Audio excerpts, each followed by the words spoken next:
I was browsing around on Pinterest, getting ideas, and I found a inspiration.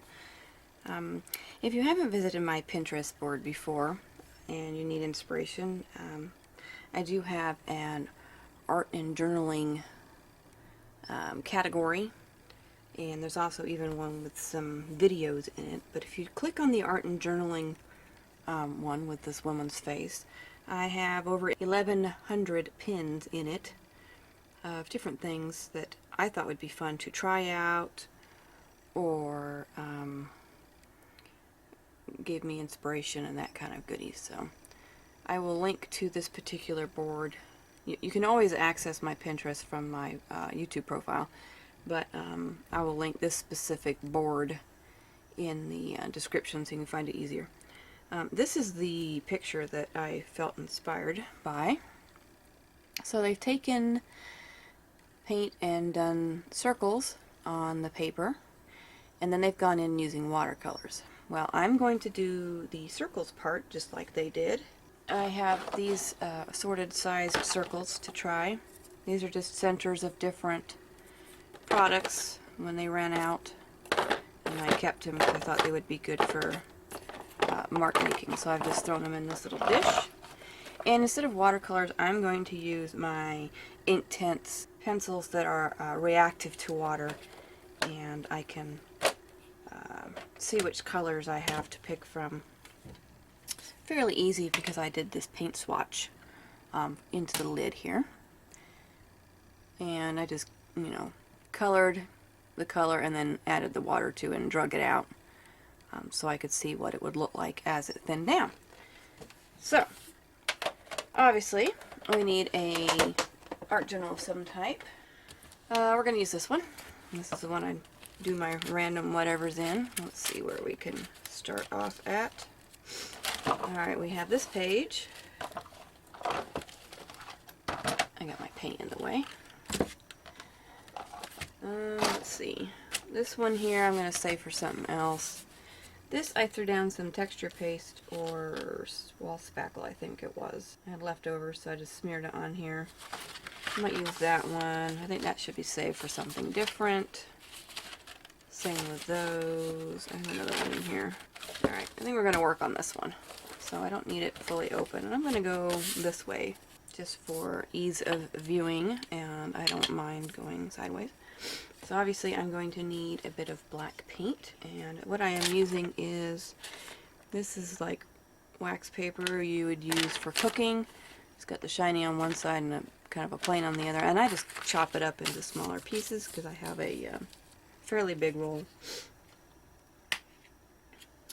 And this is Fine Touch paint, which is put out by, this is a Hobby Lobby product.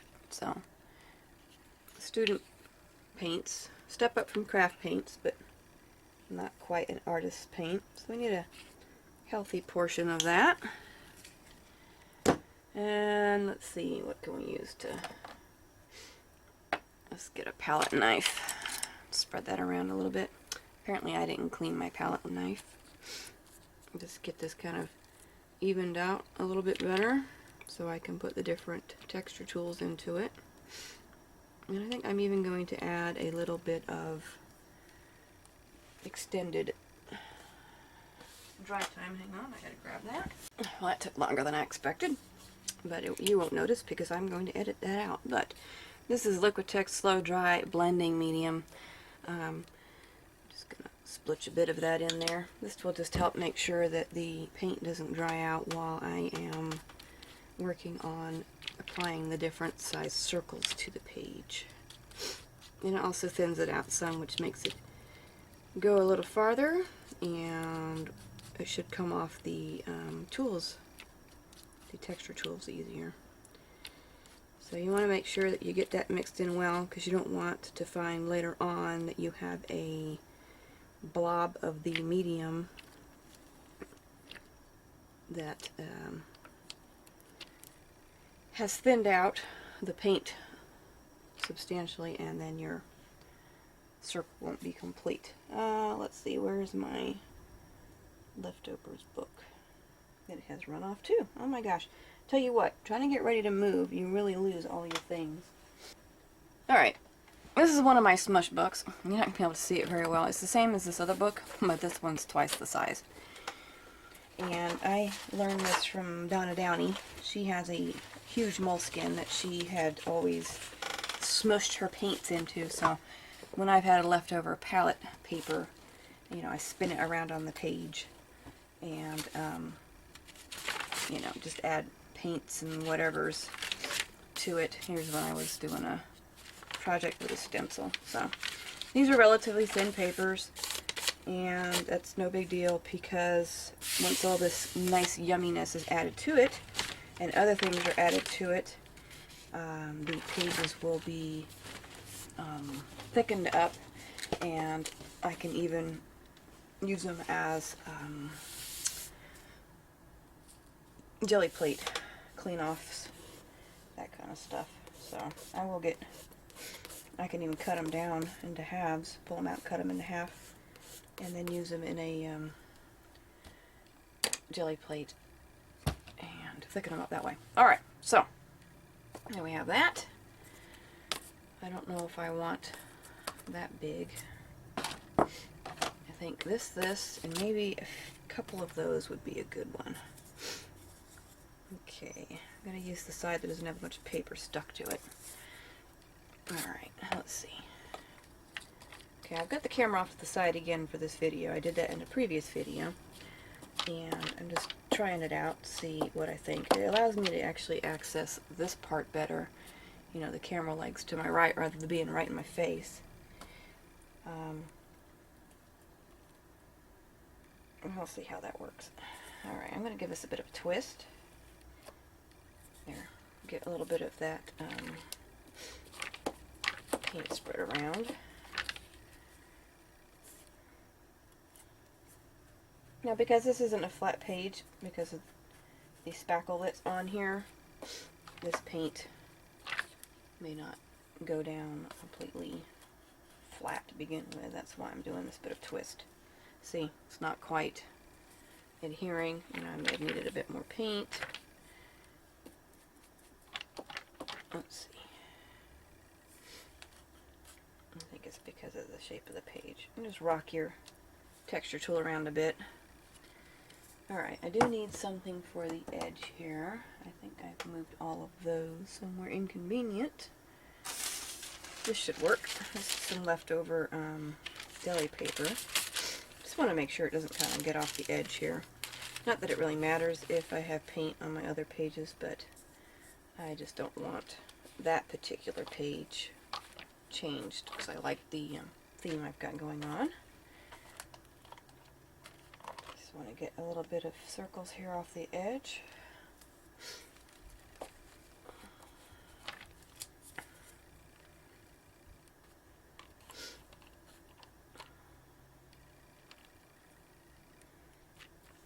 Alright, I think that's good for the larger size. Maybe a little bit right here.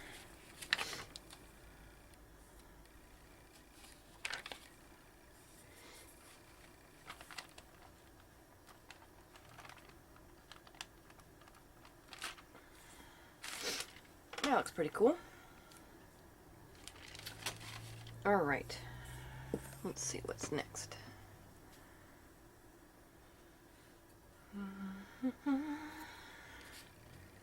Alright, I'm going to speed this up a bit, and you can just watch me add a bunch of circles to the page, and once I've gotten that far, I'm going to have to dry it, and then I'll be back to talk some more.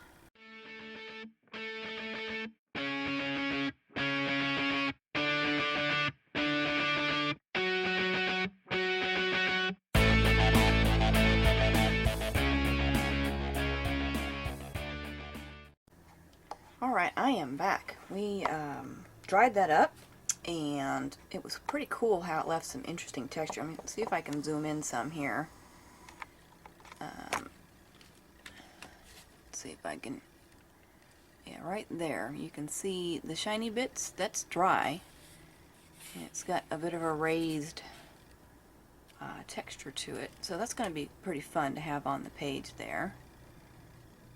And then another fun thing, zoom back out, when I was doing my smushing, I didn't just smear it on the page like I have previously. I took the piece of paper and just set it on it and pressed lightly. And by doing that, I got all these neat ring effects from where I had put the cardboard circles on the paper. So, and I got some nice thick spots here that'll dry with some interesting texture too. So this will just be set off to the side for now, and then I can come back in and do something fun with that. But I think that turned out pretty interesting with those. You can see the lines there. That almost looks like an eyeball. An eye and then some eyelashes. So maybe I can hunt for some faces or creatures or something interesting in that. Alright, so now get my Inktense pencils. Now, if you don't have these, please don't feel obligated to run out and buy them just because you saw someone on YouTube use them. If you do like them and you want to give them a whirl, you know, there's many places where you can buy a couple of them. I think Blick sells them individual. I'd have to look for sure, but try one out. See what you think of it before committing to buy a bigger set. My particular set was a Christmas gift, and I had asked for.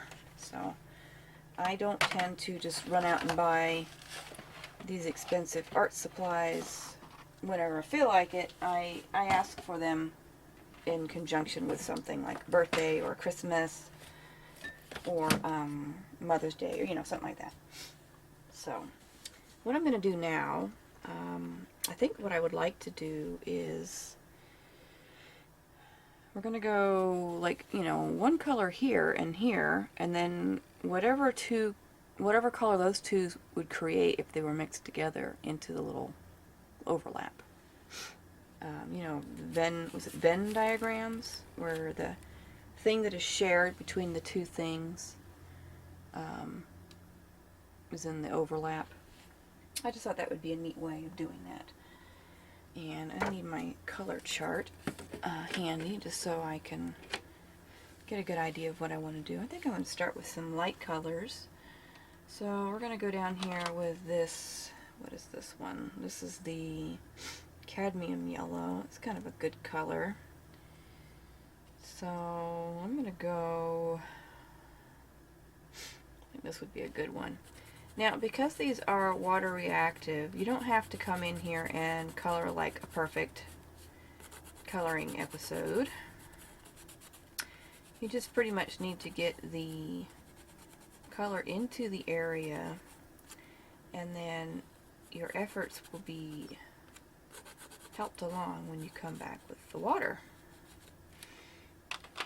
So let's see, I need a brush. I have all my brushes over here.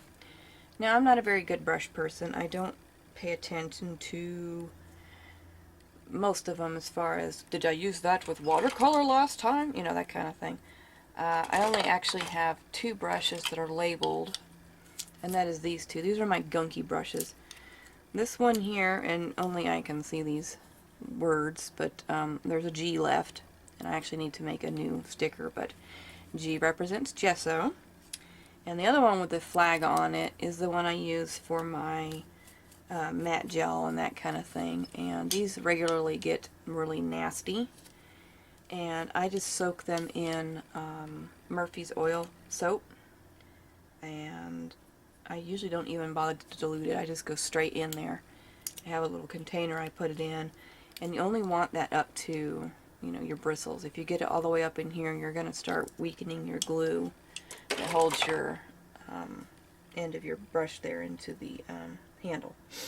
So now I need some water, and I don't see any. So we are going to just squirt some here on the table from my spray bottle and get my brush wet. Now I might try to remember that blue handle equals water media type paints. and then that will help out. Now you see how pretty, let's see if I can zoom in here, maybe. Still learning how to use my camera. Alright. Let's get my stuff out the way. Alright. This is where I've used the water on it. And in fact, it actually is still quite a bit wet as far as the brush is concerned. Get some towel here. This is where it came off the pencil, and this is where the water has activated the color. So this is why it's an excellent idea to do a paint swatch chart of these types of things, because what the pencil looks like isn't necessarily the color you're going to get once you've added the water to it.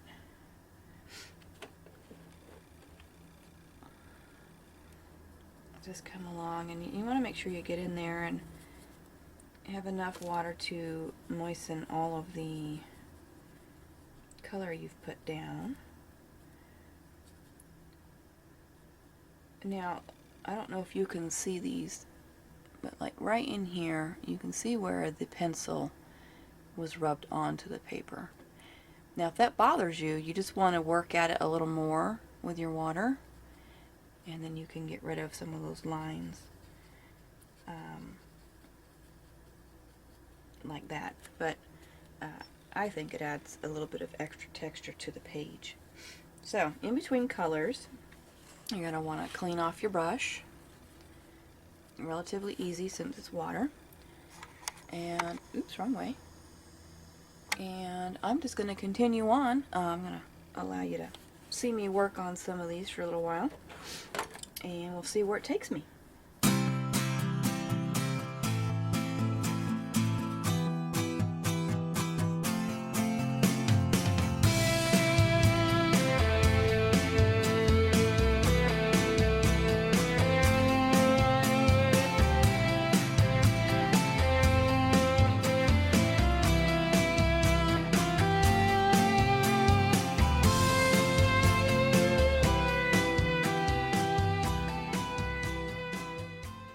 Alright, so you can see what's kind of going on here. I'm putting colors next to each other that create another color.